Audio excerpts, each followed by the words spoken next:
Hey everybody, this is Daniel with A2C Knowledge to Progress. How is everyone doing today? Today, episode 4, we have a guest here, James McDougall. McDougall, come on. James McDougall. I keep on messing up his name. I will get it. I promise.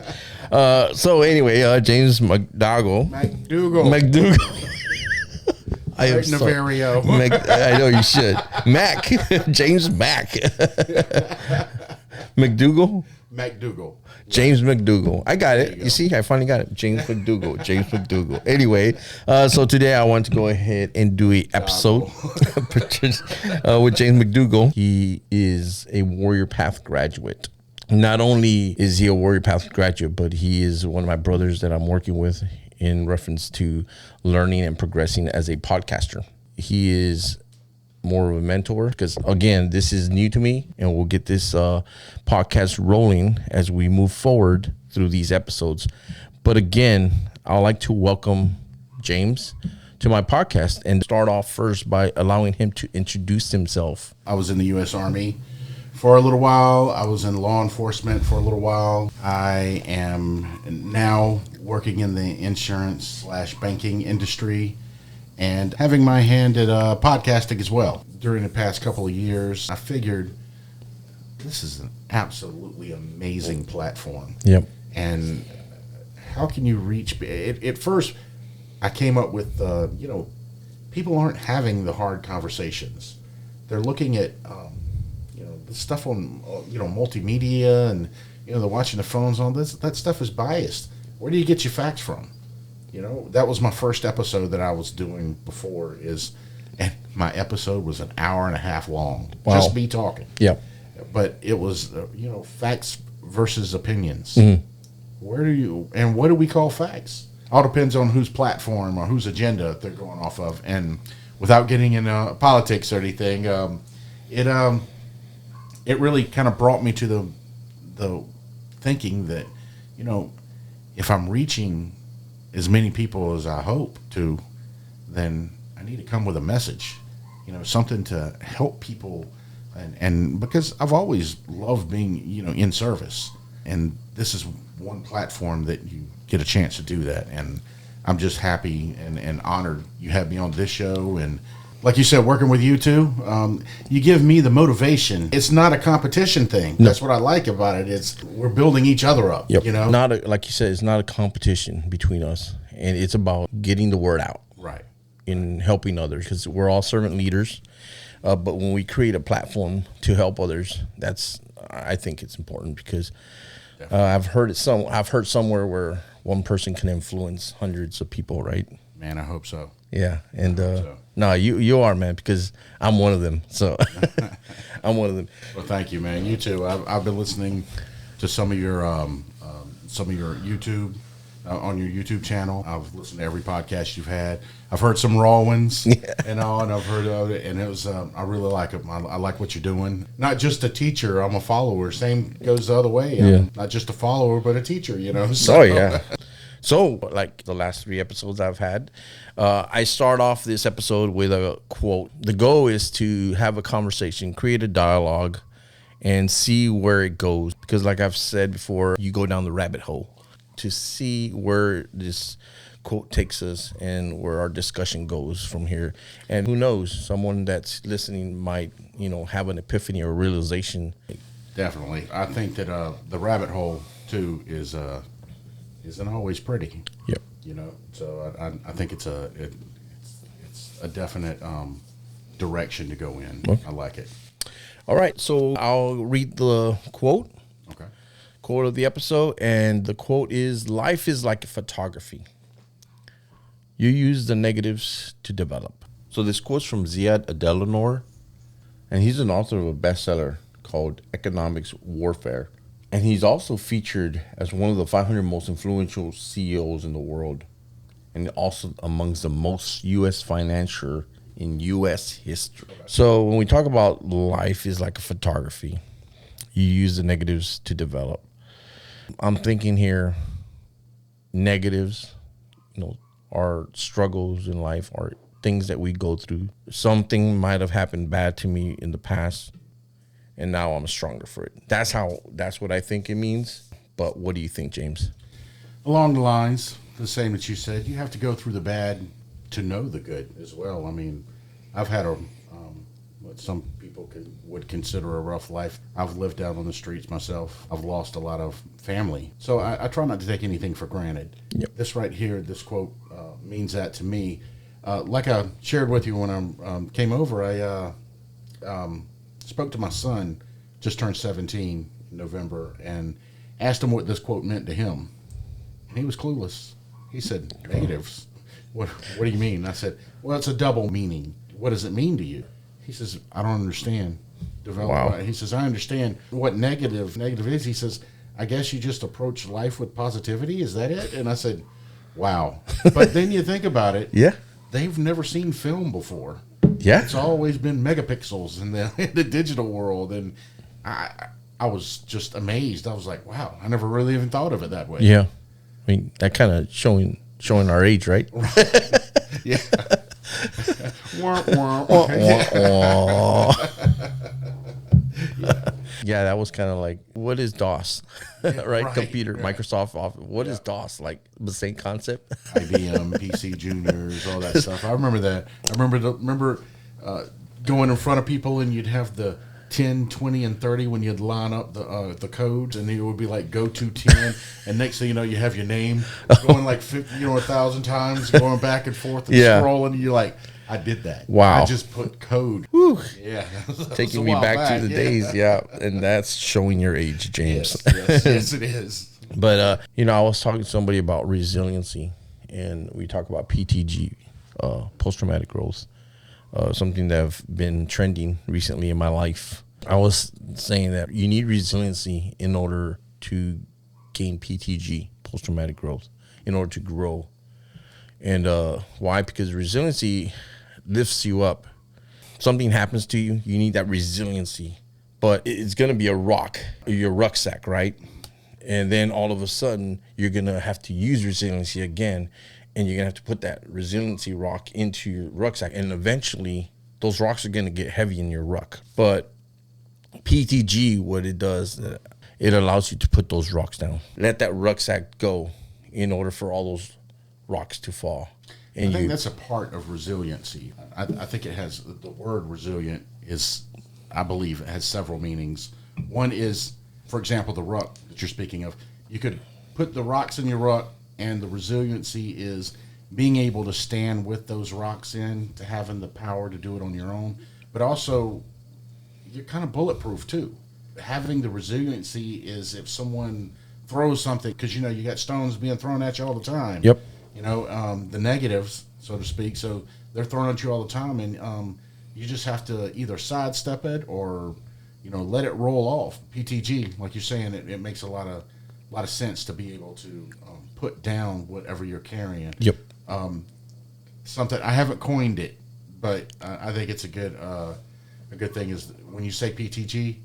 Just kind of bring it back to acronym, because in military everything's acronyms. Yep. Say Papa Tango Golf. I was like, okay. Papa My Tango. wife actually came up with that Yeah. one. I was like, okay, I like that. I'm gonna Yep. use that. I didn't ask anybody. Papa Tango Golf. There you go. Yep. So just an FYI pertaining to PTG. It was coined by Tedeschi, a psychologist at the University of North Carolina at Charlotte. And if you're curious about what post-traumatic growth is, I recommend you go check out the website, thebigredbarnretreat.org. Provide you a little bit more information pertaining to what PTG is. Like I said, James is a recent graduate of Warrior Path. But again, we can't strengthen ourselves without going through struggles. That's right. We can't. We have to go through struggles. And it's inevitable. When you're born in this world, I guarantee you something's going to happen before you pass on to the next world. I remember me telling my nephew one day, he hurt himself, and I remember him telling him, son, I know it hurts, but I'm just letting you know that somewhere in the future, you're going to get hurt again. But learn from it, and that's what we've been doing. I remember my first heartbreak. came home from school, and my mom said she just laughed, and I was like, I was in tears. Like, why are you laughing? She said, because this ain't the last time you're going through this. And she was just laughing, going, "Oh, it's so cute." Now, back in the little phases of it, I was in no way in love or close to love or anything like that, but I thought it was, and I thought it was, oh my God, my world was just so crushed, and she just let me know, no, you're going to be going through this a lot. This is part of the, get used to it, because it don't get any easier. Yeah, I know, seriously. It doesn't, and that's life. Life is easy, but it's hard work. That's right. So life is like photography. You use the negatives to develop. It's such a simple quote, but yet has a lot of meaning to it, a lot of weight to it. So I appreciate this conversation and dialogue and, where it took us. Okay, so now what I want to do for our next discussion, we're going to give James here an opportunity to tell a joke or think of a funny memory. So I'll let you decide, James. First of all, I want to ask you, what kind of rating does your show have here? Well, parental discretion is advised. Okay. I think I got one. PG, right? Yeah, PG. Pretty good. Okay.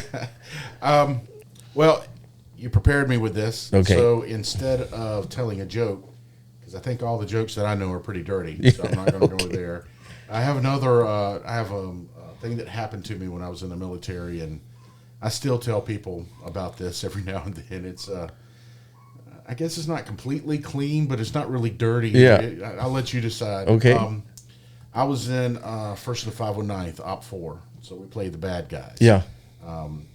We jumped into the box. Everyone who's military knows what I'm talking about. Yeah. We were walking at night. Now, because we were Op 4, we didn't get the fancy gear that you guys got. We didn't have K-pots. We had boonie hats. So we didn't have the fancy thing that you put the nods on. We the didn't have hippies. that. Right. So what we did was we just had a piece of yarn and just wrapped around our neck. So we're walking along with our rucksack and with the LB and everything else on, and every time we want to really just see something, we just pick up the nods and just kind of look around like, okay, know. And so we're walking along. We had been walking for about 30 minutes. Well, just before we got on the plane, I thought it was a good idea to have some Mexican food. Oh no! I don't know why I was thinking that, but. Anyway, we're walking along, and I felt like it was making a comeback, Oh, gosh. So I was walking along, and we came to this little creek, one that we couldn't jump. It was nighttime, so we weren't going to jump it anyway. And and it only came up to about a thigh level. Yeah. It depends on how tall or how short you are. It was about to my thighs, so I went into the creek and that just shot things. Okay, let's do this. So right after everyone got out of the creek, I walked up to the sergeant there and I said, "Hey, I'm sorry, man. Oh, here we go. I gotta do what I gotta do." Yeah. He was like, "You can't wait," and I said, "No, this got to happen now. I got jumpers at the door." and we were airborne, so it makes sense. Yeah. So I said, and he was like, "Come on, man." I said, "Hey, I wish I could, man." So what you normally do is you just hang off a tree or something. Well, we were in the middle of a patrol, so and it was nighttime, so we were tight. Yeah. Oh. No. And so he said, "Well, just do what you got to do." He says, "You got paper?" And I said, "Yep." And he said, "Okay, well, do what you got to do. We'll pull a perimeter." He said, and he told everybody, he said, "Pull a perimeter." He said, "Make it tight." Oh. So I hung up, looked like a little koala bear. Yeah. I hung off the tree there, and I was doing what I had to do. Now, here's where it got interesting. Okay. While I'm in my there's more. sitting position, I looked down at my nods. And I started noticing some flashing in there. Okay. And I'm like, what is going on? What it was, when I picked it up with my other hand and I was looking around. All my brothers Oh no. had their IR lights on, and they were looking. Yeah, that was a experience I will never forget. And apparently, it was never really forgotten either, because I was on the website the other day, and somebody said, "You remember that guy that hung off the tree?" I was like, "Wow, that was me. Thanks." You were. Yeah.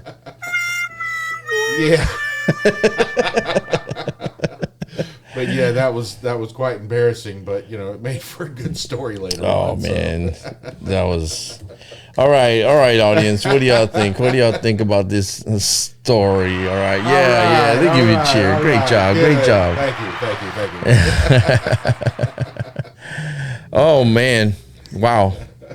Not a good. Now to follow that. See, the thing is, I was in the military and I did all that stuff, and I could imagine what you went through, because I know how the nods are. I could envision that, and I know exactly how to poop out there in the woods. So, yeah, it's, oh man, not a pretty sight. Well, there you go, everyone. It's you tell me whether it's funny or not. Place that in the comments if there is a comment box somewhere in my podcast channel or whatever. But well, man, thank you so much for sharing that, James. I appreciate you sharing for real. I do what I can. Yeah, I know you can. Don't you have one? You have a joke? My jokes. So my joke that I usually use a lot, and you might have not heard it, but I'm pretty sure my audience has. Why did the Scarecrow get an award? Why? Because it was outstanding in its field. You see? Come on. Okay. Yeah. You see? That was good. The audience is biased. Yeah. The audience is biased. So, no, I've used that so many times. I appreciate you asking. So, I never had anyone ask me. Wait, I've only had my sister in my episodes. So, Dora, if you hear this, why didn't you ask me about my jokes? Oh, that's my sister. I said. No, anyway, just quick. Can you go ahead and talk about your podcast a bit, so viewers know what to do or where to go? Right. I'm do Max Neighborhood. It is maxhood.com. That's MACS Hood HOOD.com. One word. So maxhood.com. You go to my website, and I have any episodes that I have out right now. I think there's only 2 on there. I also have a little button on there called Shoot Your Shot. So anyone ever wants to be a guest, have an idea, want to chime in about something, or just want to talk, I'm open to it all. Again, thank you so much, brother. I appreciate you jumping on my podcast and taking your time to come down here. Man, anytime. It's a complete honor. I hope to have you on my show in the future, and really, I mean, I'll come back as many times you want. I love this. Yeah, man. This ain't going to be the last time you're in one of my episodes. I guarantee you'll be back. Awesome. So I appreciate you taking that time to be here as well. So, McDougal out. You said it right. Dan Good job. Out. All right, guys. I hope y'all had a great time. Thank you so much for joining me on this episode. Appreciate you. Appreciate all the support. And I'll catch you on the next episode.